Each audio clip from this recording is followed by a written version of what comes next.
And then suddenly it was more and more interesting. And as far as I understood, they even plan to do some more experiments and even write a paper about it. So really interesting. Very successful. Hello, everyone. This is the Space Cafe podcast, and I'm Marcus. So I'd like to invite you to join me on a slightly different trajectory today. Let's take a different exit than the ones you were expecting. I'd like to talk today about the reintegration of art in space exploration. I don't know about you, but I can still remember the 70s and the 80s, especially triggered by Carl Sagan, when art helped us get inspired or inspire our imagination when it comes to those alien worlds out there. That was a fantastic moment in time.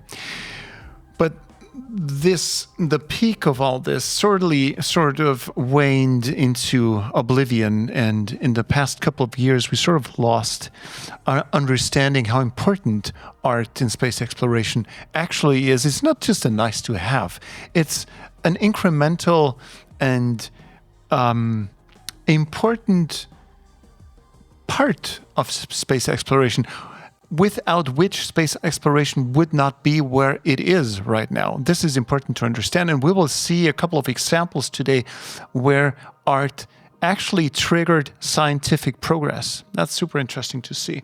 So, and therefore, I have Claudia Schnugg with me as a guest today at the Space Cafe podcast. Claudia is the curator of the Universe Pavilion at this year's Art and Architecture Biennale in Venice in Italy. Think of this Biennale as the Oscars for art and architecture. So you would want to be there if you wanted the world to know. So this is the epitome of all the places, and we have one of the major curators here on the show. And we're going to be talking about art. We're going to be talking about, for example, I love this story. I love it. Indigenous knowledge, especially Aboriginal understanding of the night skies. This is so fascinating. I don't know about you, but I heard only very recently that Indigenous people in Australia would look at the night sky quite differently. Not the way we do, by looking at stars and the objects up there. But these Indigenous folks would look at the night sky, at the spaces between the objects, and give them names. So this is quite the opposite of what I'm used to, but it makes absolute sense. Super interesting. So without further ado, my friends, let's welcome Claudia Schnugg to the Space Cafe podcast, and make yourselves comfortable wherever you are. Let's go. They say that Biennale in Venice is all you would ever want in the art world, in the architecture world. So this is like the top of This is everything. super exciting. Yes. And so bringing this new dimension of the universe into this big place where there's a lot of nations who have pavilions, architecture pavilions this year, next year again, art pavilions, is super exciting. And it's also something that I think most nations value most and put a lot of money into bringing their artists and architects to Venice. What's your favorite art intervention example in science, in space, maybe? Perhaps there's something from the pavilion, the pavilion you're planning. So there's quite a lot of very exciting projects. Just going back to the visual data, maybe this is still outside of the pavilion, and then I make another example from the pavilion. Is now I'm going to microbiology. It's a question of how to deal with microscopic imagery. So scientists learn to read their microscopic images and how to to immediately see what is right or what is wrong. Is it a good picture? Is it something went wrong in the experiment or in the actual process of the microscopy. But then on the other hand, scientists also tend to take over those imaginary colors produced with microscopic imagery or with the models that they are trained with in the textbooks. So just recently, an artist I'm working with asked the scientists to do some kind of a meditation on how a cell looks like from the inside. And they started to apologize to the artist again and again because they said, oh, it looks like this and that color. And then they reflected on it and said, oh, it's actually the color I'm trained with because I'm so familiar with this animation from the textbook. And then the artist asked, what is it in between? What does it mean in between? What is the actual sizes? And how would you translate it into something that you can sculpt physically in a bigger dimension? And suddenly they were super insecure because they did not know how the actual connections looked like, and translating it to a bigger sculptural object seemed very weird to them because suddenly it did not have the same impression that they had in their minds from their own scientific training when they saw it in a physical representation. So it was a very big learning effect for them, but also a reflection for them on what they are actually missing from the model, because they understood the model that they trained with, the computer animation that they know, as something that is the full thing of this DNA part. But in the end, it was not, because they could not tell you all the details how to actually physically build it. And they were aware of how many open questions they are still working on. And they are aware of that scientifically. And when you ask them theoretically, they are aware of. But as soon as you translate it to something physical and you want to talk about it, there are so many gaps. And this is something that I find very interesting in terms of scientific process and self-awareness, reflective processes, that you, although you are an expert on something, you might not really understand it in the way that you think you understand it. And to its fullest extent, because you have of course, if you look at it from your scientific lens, you see it through a scientific lens, and there's guardrails, there's left and right, a very limited spectrum you're able to see. Within that spectrum, you may be the best expert in the world, but how far you're pushing the limits of that spectrum, left and right, this is then up to the imagination of the scientist, or the introduction of additional spectrum breaking knowledge from the outside. Exactly. And that's where you have this kind of other perspective coming in, or other medium coming in, the aesthetic knowledge versus translation to another medium, where you suddenly are confronted with your own scientific subject matter in a completely different way. And suddenly you learn something, you see something new, or you have new questions yourself, or you get aware of what's still an open question. And this is the magic of STEAM. I think there's a good analogy to all this, is how we imagine ancient architecture to have looked like, an ancient sculpture. We imagine it to be white marble, and we imagine the temples to be white. But they were just not. They were colorful and painted, and to be honest, I prefer the white versions that we have traded down in history, because I love the aesthetics. But in fact, the Romans and the Greeks were very colorful. But there's weather, there's sun, the sun bleaches it, and there's a lot of rain, and then there's the wind with the sand. History just washed off this cultural moment.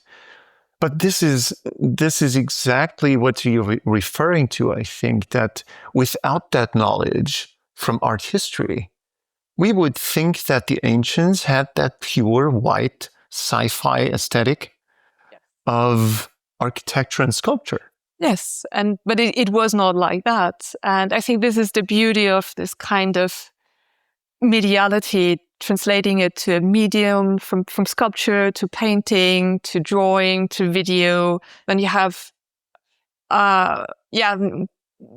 this different experience. And although we think we know something, experience really a full sensory experience really helps us also to make sense of something in a different way. Fantastic. I love your examples. Do you have more example, like the color one? That was really good. The color example was really good. I have, maybe one other example from, I have many examples because I did a lot of research on what it does between art and science. Even artist comes into a scientific laboratory and does something with the scientist. So there's this dimension of making sense of your own subject matter, but then there is also a question about aesthetic representation and communication. There's a lot about creativity that we could talk about, or about networking, connecting to different labs and disciplines that you would not be aware of, that they are somehow relevant for your own work. So, for example, another artist I've been working with, she connected, maybe also it's a little bit about networking, but it also is about a new research question. So she worked, it's again microbiology. She worked with an epigenetics institute. And in epigenetics, they try to understand how to create in this lab totipotent cells from other cells. So not only stem cells that can then become anything else, but also stem cells that could potentially become a placenta, so also origin of new life. And as they've been specifically working with one transformation, the artist was very inspired by what they've been doing, and she also did some wet work, lab work herself. And then she came with this very maybe naive question of, could you actually go back and forth again and again? So could you make a skin cell, a stem cell, and then a heart cell, and then again a stem cell, and a liver cell, and so on and so forth? And how often can you do this transformation? And the scientists were like, oh, we don't know, because actually no one has ever asked. No one has ever asked, and you have to see each lab has another specialty. So this lab works with liver cells. This works with heart cells. This lab is specialized on neurons. So nobody ever thought of mixing all this, and it was actually I think nearly 2-year process that they could realize this project, where they transferred one batch of cells into 4 different cells, and always back to stem cells. First, they thought they found cell memory. They did not, because it was just a faulty translation or some missing steps in the protocols that they got from another lab. Because you suddenly also get aware of who has which craft knowledge or embedded knowledge. Because, for example, in this other group that worked with liver cells, they had a completely different approach to the transformation process. But they did not write everything in the protocol, because it was just a no-brainer for them. But it would not work in another lab, because they had another process and they filled in the gaps with their own process. So it never did this full translation back, or full reversion from the neurons to the stem cells would not work again. And they thought, oh, maybe this is cell memory, or they grew the cells too long and they were too adult. But actually, this was not the problem. It was the problem that there were these divergences in the process, in the protocol. And the scientists are very excited about that it worked out in the end. But then they think, oh, they could do a lot of really interesting science with it. but they would need actually at least a consortium of labs and a multi-year project to do all the research. But just becoming aware of such a question from such a naive request from the artist for her artwork, I find very, very inspiring. And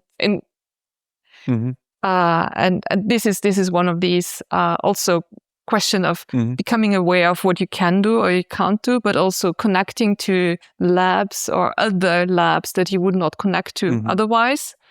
And also learning about these discrepancies in what you're actually doing, although your work is so close. So I think there is a lot for the scientists to learn. So all in all, I think it's all about not forcing oneself into something, but to help widen the spectrum of understanding. Exactly. And this is also why every single collaboration between an artist and scientist is different. So I cannot say that there's always this aesthetic awareness. There's always the new connection to other people. There's always a new creative question. There's always, maybe the one thing that is always there, this liminal space that makes it exciting for the artist and the scientist, because it's also a little bit of an empty space for the scientist to experiment with something that they would not experiment with if they would only work in their organizational structures and within their scientific routines, because you can do something new and you are not bound to other, you do not have to tell your lab boss, I do this experiment because I find it interesting, although it does not have any theoretical footing. I do this experiment because I find it interesting and the artist asked me to. So it's kind of a little bit of freedom to do this. And it's also, this is something that's very important these days too, if we think of scientific careers and how intense this work is, how intensely you need to publish, find new funding for new projects, and so on and so forth. So having this little bit of freedom is also very important. And this actually also brings me to one of the examples from the Pavilion. So with a consortium here in Vienna, with ASIP, the Austrian Center for Industrial Biotechnology, the Boca University, the TU Wien, and the University of Vienna, I've a residency program with one artist, Kristina Polikova, on the role of yeast, or the potential role of yeast for a circular system, which could become a life support system. And the artist had a lot of ideas, and she's doing her research in the labs about what they're doing about yeast. So, for example, how they produced a yeast that can immediately convert CO2 into other components, CO2 that can create PLA, for example, for 3D printing, or how to produce different nutrients with yeast. So you have all these different components, how to produce oxygen with yeast. But then she also worked with another lab about how to then reuse waste through steam gasification and other processes, for example, and with a computational modeling group. And she asked all these different questions. Also, should we only think of yeast or different kind of microbes? Because setting up only for one microbe might be, that you set yourself up to failure, because an ecosystem is never only one microbe and things like that. So she started to do a sourdough experiment with one of the groups, and the groups were not interested in, why should we work with sourdough? It's somehow filthy in terms of an experiment idea. It's nothing that you can do a really good, can get really good data of. But let's do it because the artist asked us to do it. And in the end, the scientists were very happy with this experiment because they saw that different microbes that they chose could survive in the very basic sourdough that they did not know that they would survive. And they also think that in terms of future of research, this might be something very interesting because or also industrial production, because you might be able to reduce a certain amount of biomass waste if you scale it up. So I think this is a very interesting example that an artist asked something to do, and the scientist then said, "Oh, it's not so interesting scientifically," and then suddenly it was more and more interesting. And as far as I understood, they even plan to do some more experiments and even write a paper about it. So really it's interesting. very, very successful. How does science react to something to all this? Are they hesitant to open up, or what is the reception? I think the key is experience. So scientists who have experienced such a collaboration before, they are very open, and they also try to push other scientists. Sorry. It's so good. It's mixing up. No, this is what we want, right? This is, you're already anticipating the future. You're mixing the two. Other scientists or their PhD students to engage with artists because they know that it's very beneficial to their process. It's refreshing. It gives them space for thought experiments, helps them to explain things differently, and so on and so forth. So it's way beyond this typical idea of science, communication or visualization.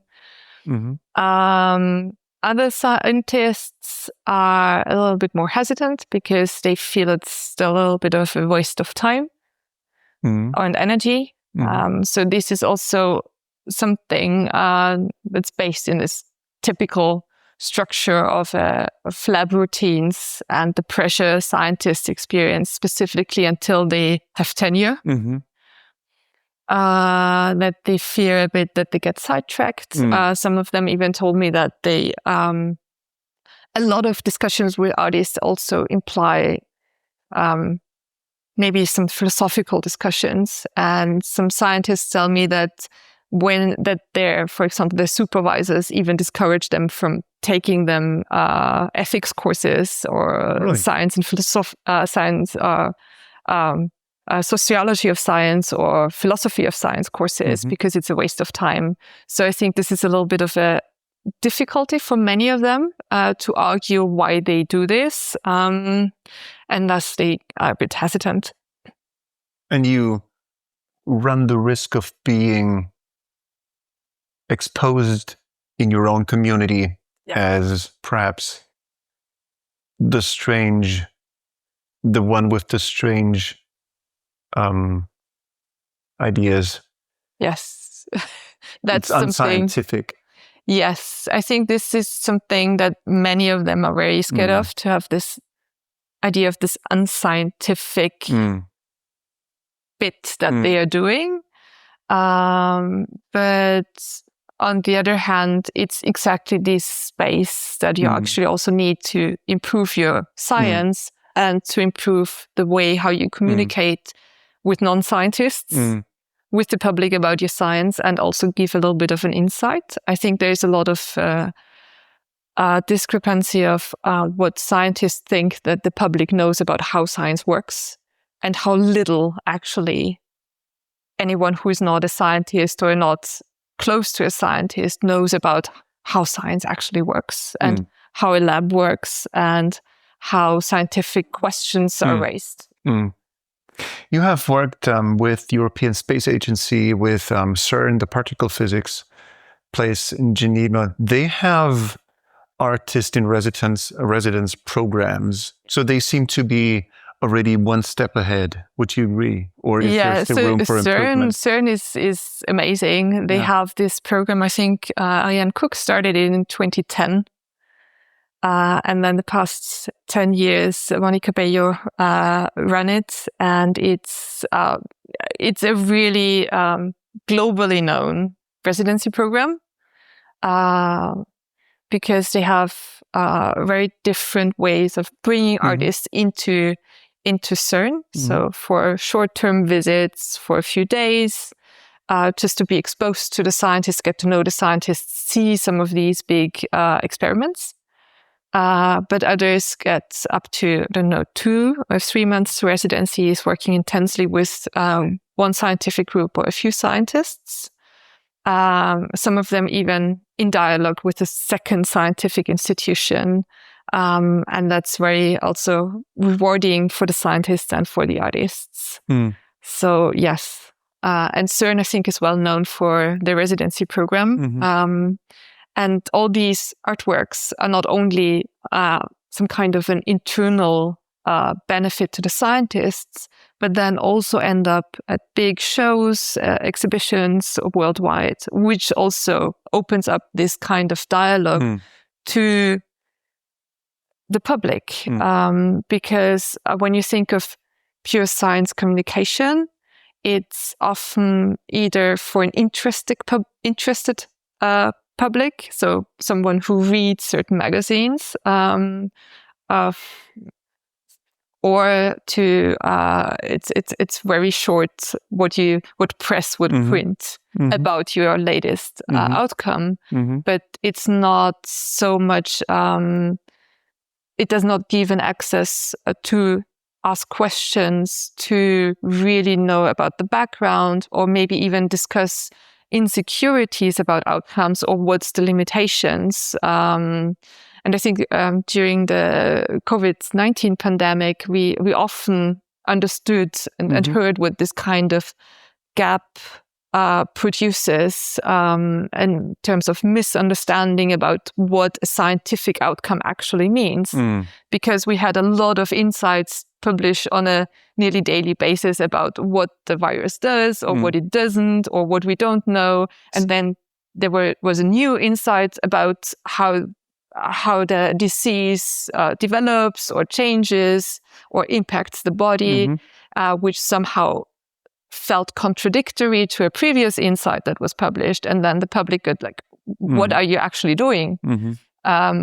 Is this true or is that true? But then being also able to raise questions and get into this process of science and not stating that this is the outcome, this is the one thing that's true, I think helps to also understand science differently and maybe also build a little bit more trust in science. One could even say, or could we say, that we are wasting valuable talent and momentum if we do not do the STEAM version and still stick to STEM, because we're wasting potential. And it's not just about bringing in everyone, it's about bringing about the optimal outcome, whatever the optimal outcome. Yeah, personally, I would say yes. This is something I've been working on. Who would say no? Who would say no to this? I don't know who could say no to this, but many people still need to be convinced. Because it seems maybe less earnest, less serious. It also is a little bit less secure in terms of there's not this kind of safety net. You might have an artist really ask a very, very difficult question that forces you out to come out of your comfort zone. Not only forces you out of your comfort zone, but maybe even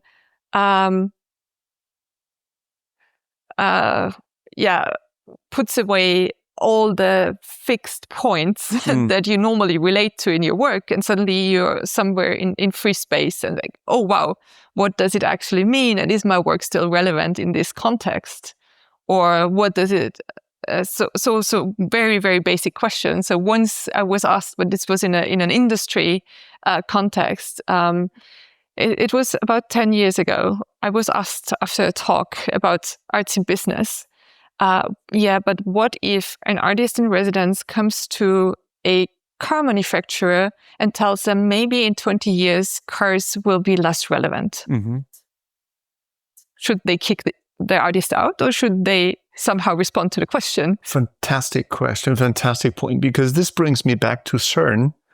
And there's one thing I learned at CERN is to think beyond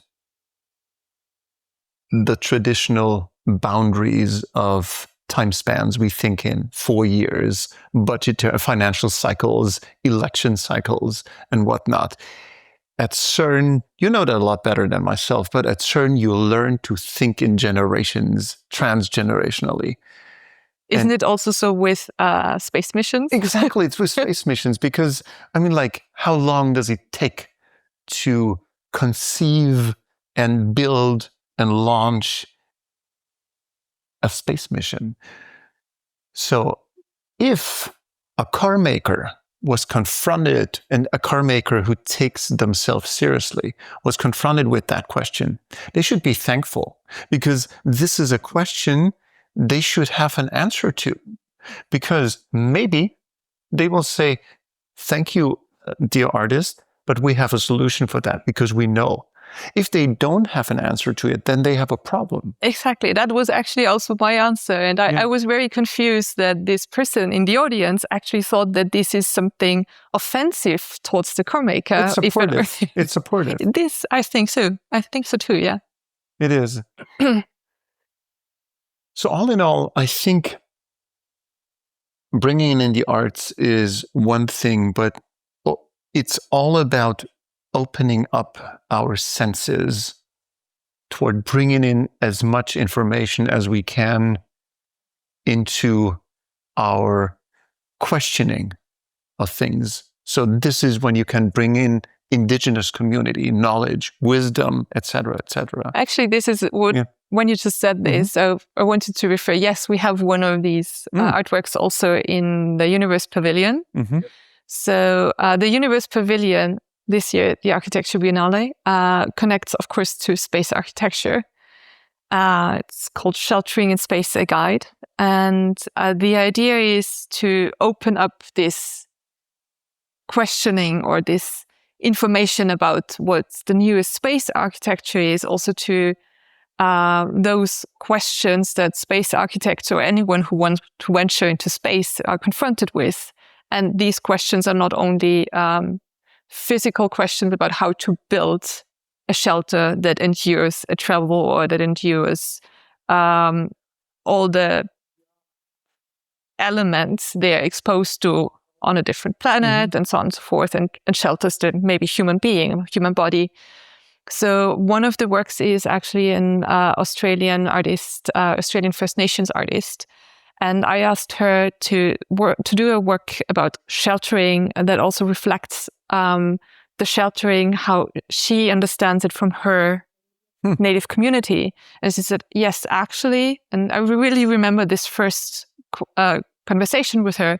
Actually, I live in a house, but I don't want to live in this house. I have to think about the plumbing. I have to think about permits. I have to do this and that. And I don't feel connected as I would in my community, because for our community, sheltering means being sheltered in a community, have a relationship to someone you can go to, being backed up by someone in case you have a problem, help each other out, but also being connected to land and being connected to or relate yourself to the cosmos. So her work is about the celestial emu, which is very important to all indigenous communities in Australia. And it's the dark patches of the Milky Way. So it's also... it's the spots between what we are looking at. Exactly. Because this is also so fascinating, if I remember, but please do tell me from your expertise. But if I remember correct, they have even celestial patterns for the blank patches. Yes, exactly. Yeah. And these dark parts, and the biggest one is the emu. And this is very important for them also to think about emu hunting. For example, when are you allowed to hunt the emu? When do you grow the seeds? When is the harvest due? when are certain times of potential floodings and so on and so forth. This is all that they relate to, and this is how they see the emu in the sky. This is something how they relate to, but also how they know where other communities live, because it gives them the orientation. As we would navigate by the stars, they navigate by the emu. The more I listen to you, the more I feel like we have so much to learn still. And we should be very, very humble about what we know, because right now it seems like there is a huge upward momentum happening, that we are getting ready to become an interplanetary species, and we're doing the great stuff with our rockets, and it's very exciting. It's very exciting, very masculine at the same time. But at the same time, we're lacking all those left and right spectra and all that knowledge that you're bringing. So we know very little. We know very little. And we need a lot of exchange, because there is expertise and knowledge in very different communities, and often also communities who are not part of these discussions. Actually, I also originally asked this Australian First Nation artists about this, because I thought, specifically thinking about going to a new place, Australian First Nations, as many other First Nations or all other First Nations communities, are also the ones who could talk about colonization and what it means to those who have been there before, or also maybe not in the same cemented way as our culture is, but more on a nomad way, going from place to place. When someone else comes and says they take the land, what does this actually mean? Can we do that or not? And does it help to think of it differently? Only if I don't want to colonize space, but I create settlements. What's the difference, and what does it actually also mean in difference in how I relate to this new place and those that I probably don't know who were there before, or was there someone before? I don't know. We don't know. But what difference does it make? As far as we know, no one lives on the celestial bodies we know. So why not claim ownership? I mean, like I know what I'm saying. I know what I'm saying right now, but that this is tricky. But what difference does it make? I think the difference is the approach, how you come, and what kind of culture that you want to bring. Is it a dominating culture, an extractivist culture, or is it something? And there is another work in the show that discusses this, or is it something that's more like a symbiosis, a positive relationship? What do you actually want, and what are the implications of this kind of relationship? I'm learning a lot from you, because I think what this could entail is, once I'm taking the symbiotic route, even if there is no living organism on this other place, but once I'm taking the symbiotic route, I'm being immediately sustainable, automatically sustainable, because any kind of symbiosis entails that I'm part of that new place. And if I break the harmony of that place, I break myself. Exactly. That's the point. That's the point. And this is actually what Janine Thüngen-Reichensbach's work is about. So she's a sculptor. So her work is actually very contemporary sculpture. And she starts out with one work that reflects on what is the human understanding of a home. But then if I have to translate it to space traveling, and what happens if I go to a new place and the place changes with me and I change there. So both we need to change, and it just, and this is actually then told in an AR story. And I think this is something that is this kind of question, because we can say we go to another place and we have an extractivist approach, or we have this kind of symbiotic approach, which then also thinks about what is best for the place and for me. Because if I destroy the place, I have to go somewhere else again. Mm. But there's enough places in the universe to go to, but it's a permanent running away from something. Yeah, exactly. Does this make sense? Do we always want to be on the run? And it's very stressful. Yes. And I think that there's two other works, so both the work on the life support system by Kristina Pulikova that tells the story, but also the work by Markus Neustedt and Nick Bureau, Space Shelter Earth, tells the story about questions about sustainability. I think for Markus Neustedt's work, there's also very much this kind of ISRU can be told as something, I live locally, I need to use local resources. So it could be understood as something that we are nowadays often sold as sustainable.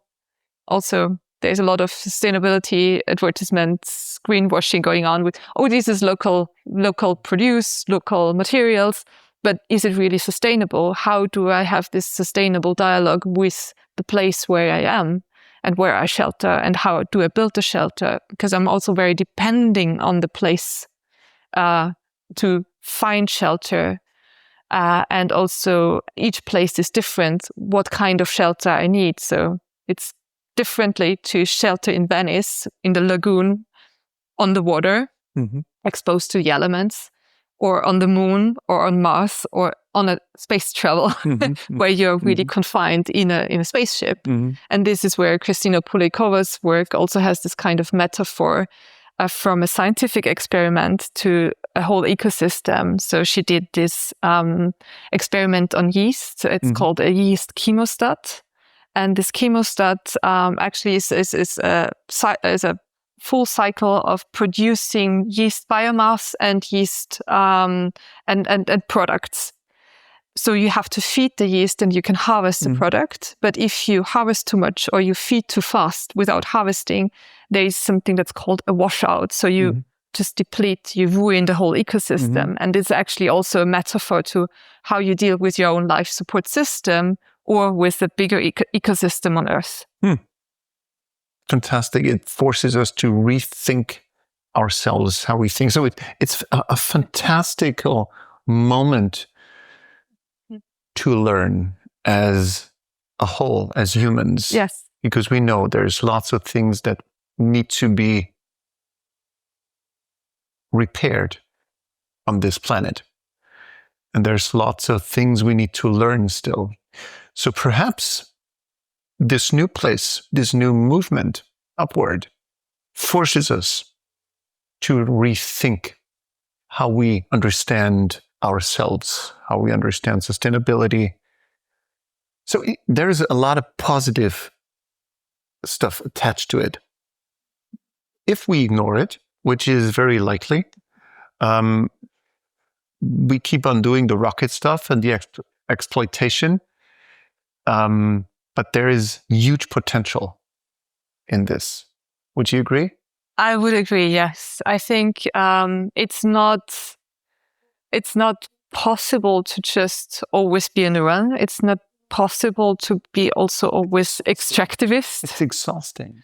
It's exhausting. And I think even consumer culture is exhausting at one point as people don't know what's their relationship with their environment, what's the relationship to the food that they eat, what's the relationship to others, if it's not something that is maybe also slow and in depth, but always being stressed and want something new, want more, show your status. I'm not sure if this is something that's sustainable for culture in the long run anyway. Your very personal gut feeling in all of this. Where do you think we stand in all of this? Is what we're envisioning right now, what we're dreaming up as we speak in this conversation, is this something that is growing roots and sprouts in our society, or is this still very niche and runs the risk of drying out again? I think in society, it's still niche. I think there is just thinking about any audience who comes to the show who comes to such a show experienced before. They are often very astonished what's possible and what scientists and engineers are working on. On the other hand, there is a lot of science fiction, a lot of science fiction books and movies that are very present also in everyday imagery, in even advertisements that already inspire a lot of people. And a lot of people already think that more is possible because they are so used to seeing science fiction movies than what actually is. And for others, it's just, another headline in the newspapers, and they are wondering, oh wow, we go to Mars and to Moon and to Mars to stay there and to run away from what we did to Earth. But on the other hand, I'm not sure if people already understood what it would mean to live on Mars, because it's probably not a nice beach holiday. Most people would, I think they would not imagine a beach holiday, but it's not leisure time that they would have anywhere else on Earth. So it's hardship. And this is something that's not conveyed in most of sci-fi movies, and it's not conveyed in these news headlines when space entrepreneurs or other industry are talking about what they all could do in space. Would you want to go? I think I would want to go, yeah. Where to? How far would you go? I don't know. I would like to experience a trip. So just what does it mean to be in space, to be surrounded by nothing? So maybe not even to go on a specific place. Sure. There's all these analog missions, so you have all the impressions from Mars and Moon. Not sure if you should not go to Venus, but Venus would be Venus is really a very interesting place. Very interesting place. Because we had, at some point, we had someone on the podcast who has a project that pursues viability of building cities on Venus in the clouds of Venus. Oh, wow. Because the clouds of Venus at a certain altitude, they have the proper pressure, atmospheric pressure, to allow for life. Yes, I have actually another project that just started. It's side of the Universe Pavilion. It's called Venus Conversation 2024 till 2034. So it's an arts project for 10 years together with Lily Hibbert and Annick Bureau. We started this and it's about talking about Venus as a starting point, as a metaphor along all the missions to Venus that are coming right now. But also to discuss the science, the relevance of the science, the technology, the development of these missions, but also to have discussions between artists and scientists or humanities scholars, like scholars talking about what's the role of the planet Venus for the ancient Greek people, or why are all these ancient figurines called Venus? And what's the mythological implication of Venus? And how can this be in discussion with scientific research? And actually also fill in some interesting new gaps or stories. What's your answer to all those questioning our space endeavors altogether? Because they say, don't we have enough problems down here on Earth to solve? I think there is enough problems to solve here, but I think going back to this question about sustainability and about this balance or homeostasis of an ecosystem, I think we can learn a lot from these thought experiments and insights to think about circular systems, life support systems, that is really relevant also here on Earth. And also these metaphors of that you cannot exploit such a system to its limits, because if it breaks, it breaks you as well. So I think there's a lot of this kind of reciprocity in terms of research and technology development that's very important. Let me go back to the question when I asked you if you are ready to go into space, because this is a question I love asking my guests. So if you were to go, it usually becomes a very boring journey because it takes very long to get from A to B. So that's the journey. That's the journey, but still you need to do something, not to get bored. So my question to you, what's the one piece of music you would not want to miss on a playlist on your journey? Because we have a playlist on Spotify. It's the playlist for the aspiring space traveler. So what's your contribution to that playlist? My contribution to the playlist. There's so much music that I would not want to miss. I love music. But one piece, the one. Only one piece. Maybe I would add Trust, Dressed for Space. I think you should have some fun music if you want to go on a long, boring journey. Fantastic. And my last question to you. In Austria, we have a coffee house tradition. We love going to coffee places. This show is called the Space Cafe Podcast. And in coffee places, you now and then energize yourself with a strong shot of coffee when you're tired to get some energy. Now I challenge you to share an espresso for the mind with me, a shot of inspiration for me, for the listeners. What would be your inspiration, your shot of inspiration you would like to share from whatever kind of topic you want to pick? Maybe you should go and read a short story by Chiang, The Great Silence. And if you don't want to read it, go to a museum and find the work by Lauren Calzadilla that's based on this short story. Fantastic. And we don't say anything about it, no spoilering? No spoilering. Because now we want, myself included, to go and find that short story. Yes, do that. You'll love it. Claudia, thank you so much for taking the time for doing this. Thank you for having me. It's been a pleasure.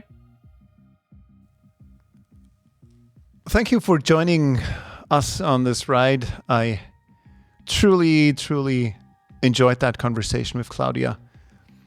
I enjoyed it because it's always important to broaden our perspective and because there's too much we do not know.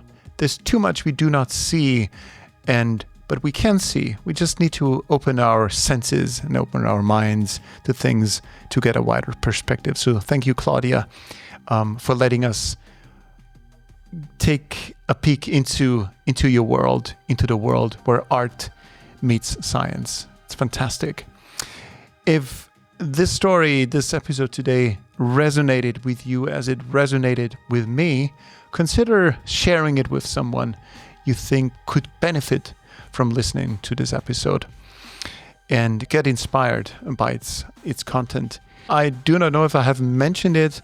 This episode, not only the episode, but the Space Cafe podcast is also available with a little bit of more information on Substack. So head over to Substack, a fantastic place for mostly written stuff, and head over and go look for Space Cafe podcast.